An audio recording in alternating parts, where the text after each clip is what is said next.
And when stars are in light, though we burn, we would know.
Hey everyone, welcome to this week's Improving Sales Performance livecast. We are so excited to have you here. I teased it last week at the very end that I was looking forward to this week. Number one, because I get to spend time with Stephanie, who I'll give a quick introduction to in a minute, but also just because I think the topic is really important. Like it's like one of those the individual focus meeting is one of those meetings that that I think everyone agrees is really important, but everyone's frustrated with it because a lot of times they just suck. Okay, we're just gonna say it. They exactly just suck. Okay, I said it. It's out there. All right, everyone. I'm Matt Sunshine, and this is the Improving Sales Performance livecast. We are also we're on LinkedIn and YouTube, so please help us out, like, subscribe, share. That really means a lot to us as we try to spread the word and share really good content. We do have access to see your live comments and your thoughts.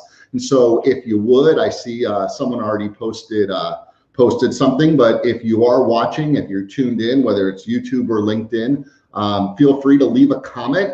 We love seeing those. And I think we see them in real time. I say that every week because I think we do, although maybe we're a little bit behind. But if a question comes up that I don't have already prepared, I'll try to bring it up and we'll ask Stephanie. So let's jump in.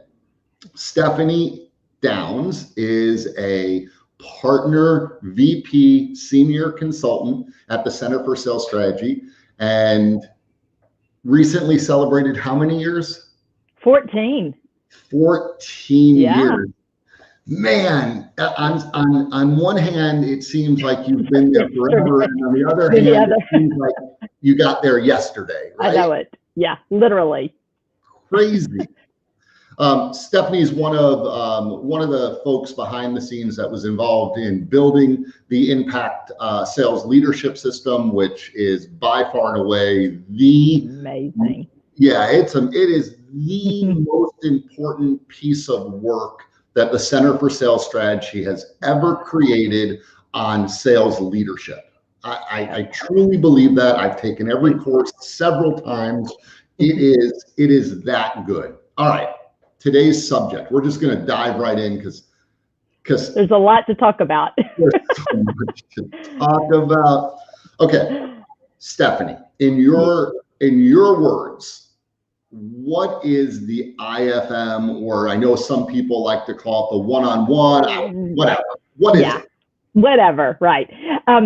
So it is the time and the opportunity to really talk about our biggest and best clients and our biggest and best prospects. It's where we can talk about quality activity. It's where we should be talking about our forward moving, the accounts through the sales process, but it's the time and the opportunity to bring focus and clarity to that. Yeah, and I often hear people say, "What am I supposed to call that?" And I usually laugh. I say, "You call it whatever you want. Whatever you want, just do them. Yeah, just do them the right way. I don't care what you call them." You hear at my company, we call it the one-on-one. All right, call it the weekly meeting. Call it whatever you want to call it. Just do it. All right. So, how do I say this? So I teased that I think the meeting sucks. I think that it is a meeting that it can be a meeting that both sales leaders and salespeople hate going to. And so what I want to know, why do they hate it? Why do they dread this very important meeting? So I think it's different. It's different for managers and sellers, in my opinion. So from a seller's perspective, I hear this, and this is a passion topic for me because I just know how important IFM's one-on-ones are. I mean, it's a passion topic. But I think where the biggest obstacle is in it is managers have the wrong mindset about them. They think it is too time intensive. It takes too much time. They have 7 sellers reporting to them. And if they dedicate 45 minutes to an hour to these meetings, it wipes out an entire day. And, we'll talk more about that in a few minutes, but they're thinking about it wrong. I mean, in all fairness, they're thinking about it from a time commitment versus the intent of the meeting. So that's there's remember, I think maybe it was John Gordon that influenced all of us when he made that paradigm shift of, I have to versus I get to. I get to. That's right. Yeah. From a seller's perspective, though, they don't see value in the meetings because the meetings aren't set up right. They don't have the right agenda. They're not focusing on the right topics. Managers tend to use those meetings as a percent of goal or, pipeline or what's pending, that type of thing. And the sellers don't necessarily find value in that. So it's frustrating for them. Yeah, we all hear sellers say this. I don't know why I have to go to this meeting. Why can't they just look at my pending report? Or why can't they just look in the CRM that they're making me use that has all the same information? So let's break down the IFM. And I know in the impact sales leadership system, a lot of time and thought has been given to this. What are the fundamentals? Yeah, so think about a few things with it. A lot of people ask, what's the frequency? How often should I be doing them? What should I be doing ahead of time? So what's the prep going into that? Where should I do them and how? Some more of those details. What should the agenda be? And should there be a recap? Those are really the primary components related to an IFM. And just one quick note on IFM. We're so used to our own lingo, we probably need to tell everybody this individual focus meeting, IFM. Yeah. Okay, keep going. That's a good point. Yeah, we just get really used to it, right? There's no shortage of acronyms in the CSS the CSS world. All right, so you've broken down the fundamentals into 5 easy pieces, right? How often, the prep, the environment, the agenda, the recap. Walk us through each one individually. Let's start with how often. Yep. So I get asked that a lot, actually. And I would tell you, general rule of thumb, they should either be weekly or biweekly. I would not go longer than that time frame for the meetings. But I could make the argument if you have a senior AE on your team, they have maybe more of a transactional list, or they're just superstars at developing new business, a biweekly meeting for them is probably okay. If you have somebody that is newer or needs a more constant, touch point, I would definitely have them weekly. If it's somebody brand new, I may would even have them more often, but at least weekly or biweekly, 45 minutes to an hour. Okay, no short. Yeah, no shorter than that. No kidding. I literally heard a manager just in the last couple of weeks say, we do 15-minute one-on-ones. And I'm like, how do you even say hello? Not literally. It's like you can't have a really deep conversation in a 15-minute window. So 45 minutes to an hour.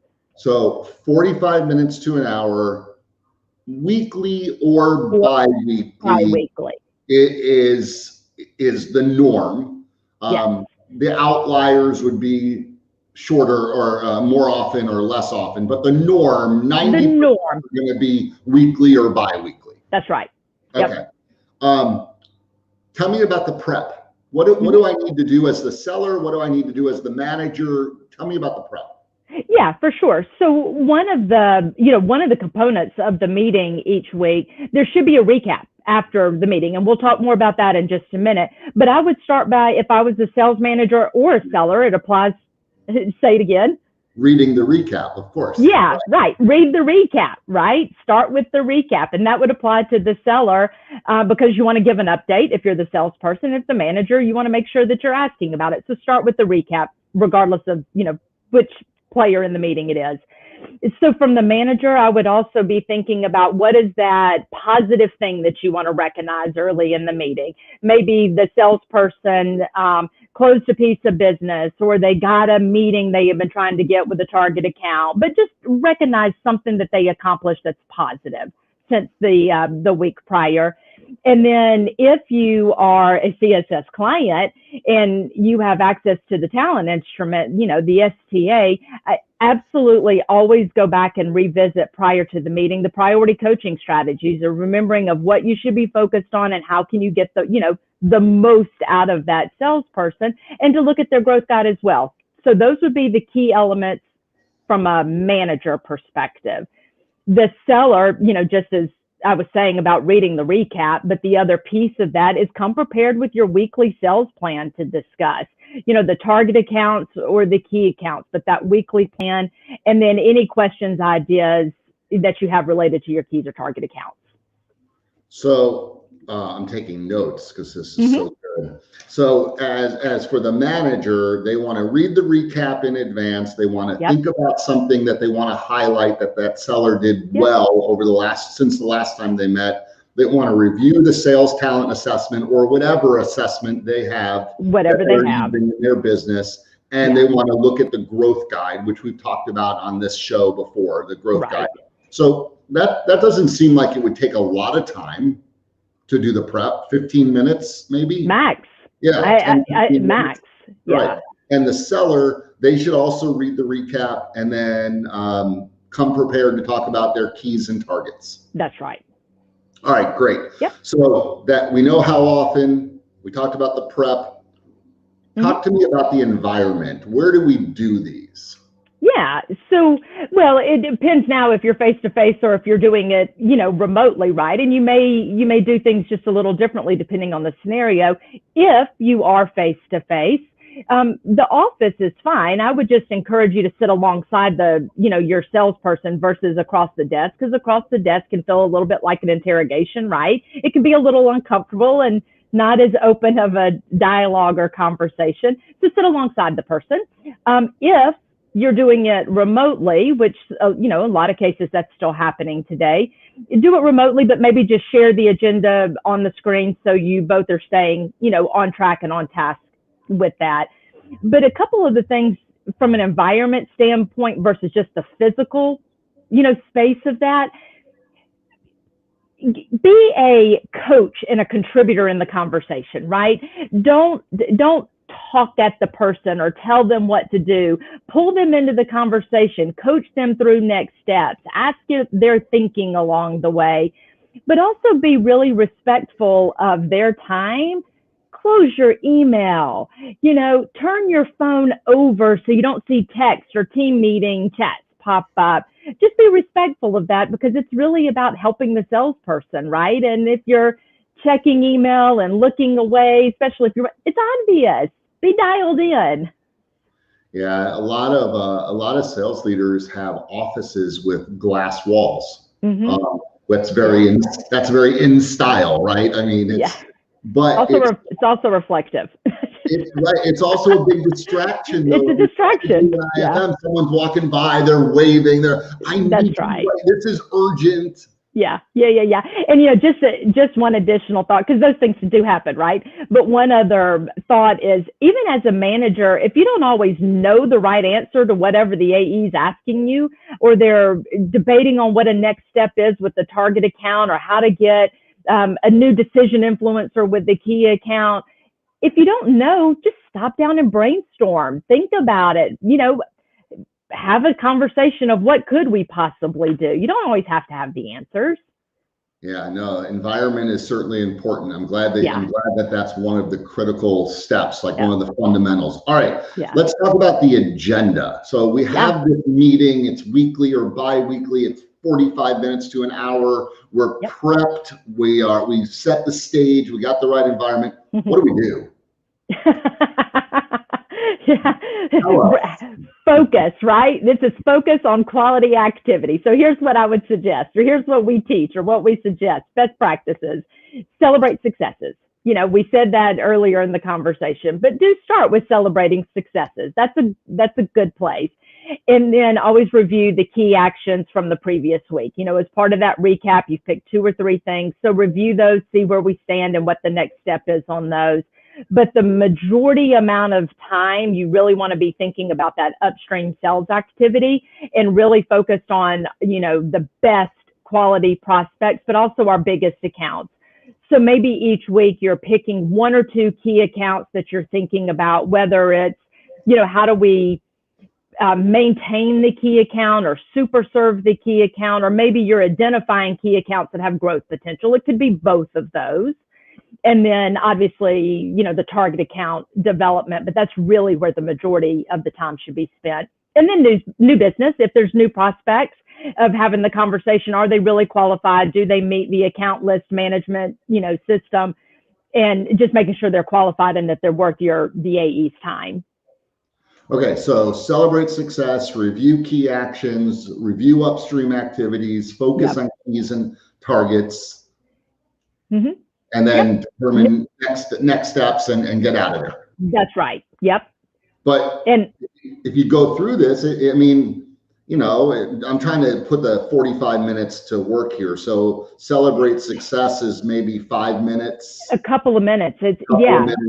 Review key actions, a few minutes. You talk about key accounts. That could be a 10 or 15-minute conversation.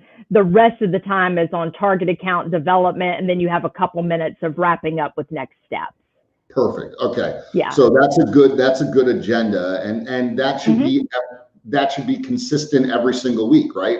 Every week, almost to the point, and I use the word boring lightly, very, very lightly, because I don't want the meeting to be boring. I want it to be productive, but I want it to be consistent enough that it almost has that feel to it, right? They need to be the same agenda every week. The seller needs to know what to be prepared for every week. It's their meeting after all, right? It's about their account development. So someone asked, what percentage should be established versus new business focus? Does that depend on the seller? It would depend on the makeup of their account list, because if it is a seller that has more transactional business or more agency, type of business, you're probably going to spend more time on existing business. If it is more of a position that it's a hunter or new business developer, that's the primary part of their responsibilities, then I would say the majority of the time would be spent on that. Yeah, 75-25. Yeah. Right. It's a great question though. Yeah, we're starting to work with more and more businesses where the salespeople, the hunters, are only new business focused. We're seeing that a lot more. Yes. Yeah. And so the majority of the meeting should be focused on that. All right, let's keep going, because I know we talked about how often the prep, the environment, the agenda, the recap. And I know you've alluded to the recap a couple of times. Talk to us about the recap. Yeah, the first thing I would do is determine if you as the manager are doing it, or if you want the seller to send the recap. Either's okay. I could make an argument for it either way. I think it does show a level of engagement if the seller sends the recap, because you're sure they've heard, that they've heard what you've talked about and what the next steps are. So I could make the argument for that. I could also make the argument if it's somebody that maybe is not as buttoned up on details, the manager should do it, Either really would be okay though, right? So determine that first and, just set the pattern for that. But recap should be short and sweet. That's really okay. You don't need a dissertation. You want 2 or 3 key action items that they're going to follow up on. Identify what those are. So what's the action that's going to be taken? Maybe it is you're going to write a valid business reason and get a meeting and run your don't give up plan with X target account, right? It could be something like that, and that you're going to do that by Friday of this week. So always the action taken and by when it's going to happen, but short and sweet. Yeah, I like that. I like the fact that it's short and sweet, that it's not really long. I think if they were really long, probably people would not do them and they would not reference them. Mm-hmm. I also like this idea of the seller doing it just as often as the manager doing it. The reason for me is I think when managers do recaps for salespeople think it's a gotcha moment, like, oh, they're putting this in a file or in something. an HR file. Right. Yeah. No, I do agree with that. Yeah, and when the seller gets a chance to do the recap, they know that this is not about that. It's fully transparent. Exactly. All right. Yeah. So let's review, because I know in the Impact Sales Leadership System, we have a course on the IFM. Mm-hmm. I've referenced that course something like 100 million times over the last the last few months. Yeah. So we talked about how often. Yeah. Weekly or bi-weekly. Bi-weekly means every other week or twice. Every other. I get those. Twice a month. So once a week or twice a month. That's right. The prep is 5 to 15 minutes of prep. Read the recap. Think about something good that the person did this week that you want to celebrate. Review the STA and the growth guide. Yeah. All right. The environment, we talked about, it can be in office or it can be on a shared screen. If it's in office, try to do it someplace or in your office or another place in the building where you're not necessarily in interrogation mode, where you're working together on this. And if it is on screen, pull the agenda up so that you stay focused and your mind goes right.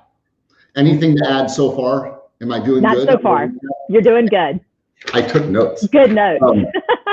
The agenda, celebrate success, review key actions from last week, talk about upstream activity, focus on keys, targets, and determine next steps. Yeah. And then the last thing is the recap, and whether you do it or the seller does it, keep them short, keep them sweet, send them out within 24 hours of the meeting. Yep. What and by when? Yes. Oh, say that again. What and by when? Now, that's right. What are you going to do? By when are you going to do it? Those are probably the 2 most important things, right? What's the next step? By when are you going to get that done? Anything else on the IFM you want to share with us? So I think it still needs to be said. So we've reviewed all of that. We know the importance of it. We know the purpose of the IFM, right? I think managers still have a really hard time, even though they know that's what they should be doing. They may try it, but they fall back into old patterns or other habits, or they're getting asked by their manager or corporate about performance and revenue. So it's easy to fall back into the pattern of making the meetings more of a checklist of what are you going to close by next week? That's not the right conversation. Yeah. And it's not about percent to budget. All of those things are really indicators of past behavior. If I'm not meeting my numbers in third quarter, my new business numbers in third quarter, that's more of what I did at the beginning of second quarter that led up today. The IFMs are really about future behaviors, not past behaviors. And I think it's a mindset and a practice and having the agenda and doing it on a regular basis that we avoid falling back into the habits that we can do. I just see it happen all the time. Yeah, well said. And as you were saying that, I was thinking about a conversation I had with a manager recently, and they told me they use their IFMs as a recruitment strategy. And I said, what do you mean by that? She said, when I'm meeting with salespeople that usually work for the competition, I usually ask, so how often do your managers sit down with you to discuss your business and really look forward and help you with ideas and strategies to move your prospects forward and ultimately to close business? And because this very important meeting doesn't happen very often, she banks on the fact that they're going to say something like, oh, we have a meeting, but it never really happens. Yeah. It always gets blown off. And they're like, well, if you come work with us, we're committed to meeting every single. It's brilliant. I love it. Genius. Yeah, it is genius. I love it. Yeah. All right, Stephanie. Okay, so one other thought. Don't move them around either. Yes. Things come up. We get it. We know it happens, but don't move them around all the time either. If they're Mondays at 10 a.m., have them at Mondays at 10 a.m. Right. Yeah. So at TFM years ago, one of the sales managers that was at Talent Focus Management came up with this idea, and then we went with it, but we created door hangers. Oh, yeah. Right? I loved those. It said, do not interrupt. I'm conducting an IFM, because it should be that important. It is that important. Yeah, it is. Yeah. All right, Stephanie, I cannot thank you enough for being a guest on this week's livecast. I have a feeling that this one is going to be viewed a lot. This is an important topic. It's a very important topic. All right, let me plug next week. So Stephanie, thank you very much. So next week on the livecast, we are going to be talking about sales process and sales structure, And our special guest is going to be Mike Patterson, who is the general manager of Midwest Family, Illinois. He's a longtime client of the Center for Sales Strategy. He is implementing and executing on a very high level, and he'll have a lot of great information to share. So tell a friend, be sure to join next week. And again, like, subscribe, and share to the channel. We really appreciate it. Have a good week, everyone. We'll see you later.